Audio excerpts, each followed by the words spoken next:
อนหกฝนมันตกกบมันห้องอยากจะเห็นหน้าน้องกบมันห้องเมื่อยามเดือนหกกบห้องพึมพำคิดทอดก้อนคำเมื่อยามฝนตกน้ำตาอายลิ้นปกปกทอดยามเดือนหกเป็นยังบ่มาหรือลืมสัญญาได้อยู่เมืองฟ้าเจ้าลืมห่างไทยลืมแล้วบอกวันใจลืมห่างไทยอยู่กลางทุ่งนาจับปู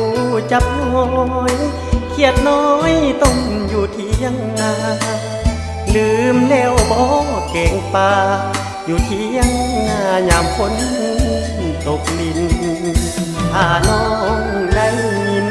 เสียงเพลงไอ้ห้องส่งมาจงคืนบ้านป่าคืนบ้านนาเถิดนวลอยู่พินเสียงควรอายส่งนวลอนงคงจะได้ยินลืมหมดสิ้นบ่อยากได้ยินเสียงนกเสียงกา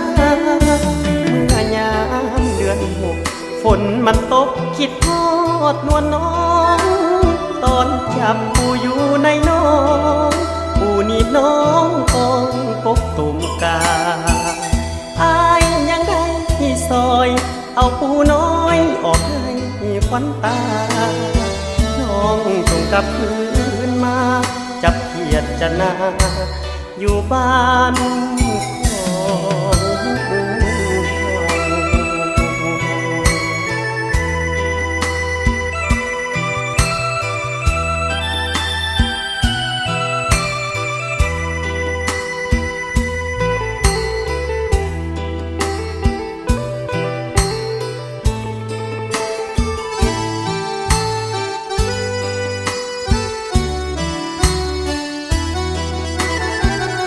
ถ้าน้องได้ยินเสียงเพลงไอ้ห้องส่งมาจงคืนบ้านป่าคืนบ้านนาเถิดนวลอยู่พินเสียงควรอายส่งนวลอนงคงจะได้ยินลืมหมดสิ้นบ่อยากได้ยินเสียงนกเสียงกาเมื่อยามเดือนหกฝนมันตกคิดทอ